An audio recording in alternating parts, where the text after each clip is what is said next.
Hey everybody! This week, Hacksaw Ridge opens in theaters, and for those of you who are not familiar, Hacksaw Ridge is a story of a Christian who refused to carry a gun during World War II.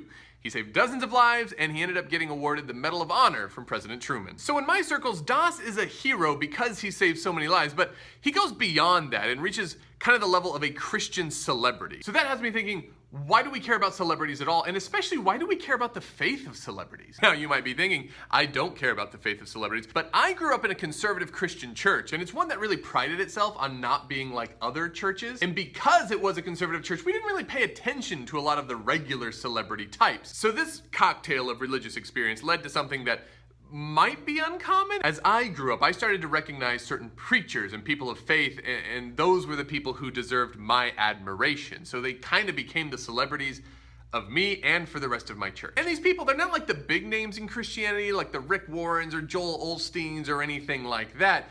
These are people who I'm pretty sure their success and their celebrity is entirely because they are connected to my denomination. For the people I went to church with, names like Eric B. Hare, Mark Finley, Uncle Dan, and Aunt Sue, those were the ones we got all excited about and left us all Twitter-pated. Ultimately, it's pretty silly, and I know that, but maybe it's not quite as silly as all the commotion around like well-known Seventh-day Adventists. And a few years ago, one of these examples popped up. So in 2012, Angus T. Jones from the show 2.5 Men started showing up all over my Facebook wall from every Adventist I know. He was just plastered everywhere. The big news was that Jones was an Adventist, and while on the show, he disapproved of some of the adult themes that were going on. And in my church, that made him a hero for standing up for what he believed in. I'll agree, it's inspiring when people stand up for what they believe, but this case was super silly because many of the people I know, they praised him not because of what he stood for, not even because of what he went against. They praised him because he was an Adventist that they knew about and that the rest of the world knew about also. So why do we even care? There's this collection of essays by Deborah Marquardt, which is called The Horizontal World, and it's super awesome, but it addresses some of these ideas.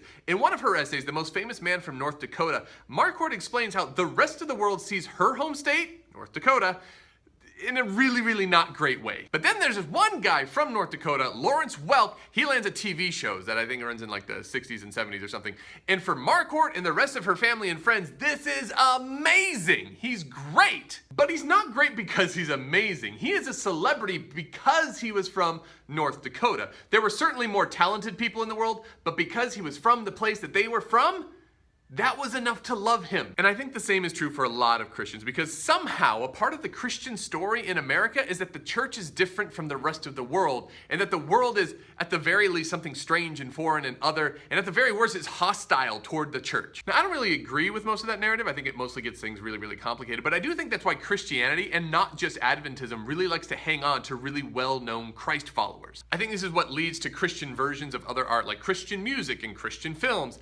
And just like Lawrence Welk, they don't have to represent the best quality ever, and in many cases they don't even come close. But they do represent a sort of a way of seeing the world that we subscribe to, and writ large, maybe that's why we become celebrity obsessed at all. Because we don't know the people themselves, we don't know the quality of their life, all we can look at is their art and their performance, which is undeniably subjective. But when we dig into the storylines and the lyrics and the styles and the attitudes, we find something that can represent the way we feel about something else. It reveals the world in a way that makes sense to us, and it does it in a way that we can believe in it. I think celebrity is a weird thing, and I think to have a faith celebrity is even weirder, because sometimes I've seen people get really excited because somebody that they know from their faith tradition is launched into the public eye, but then they kind of have to awkwardly back away once people get a clear picture of who that individual is. And then you have to have those weird conversations where you have to explain like, yeah, he's connected to us, but we're not all like that. So I hope that Hacksaw Ridge is fair, and I hope that it shows something that people can find inspiring,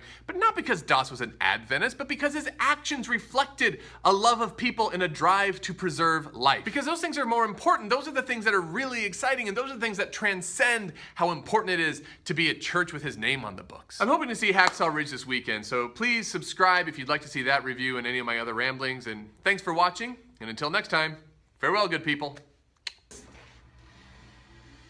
Ugh.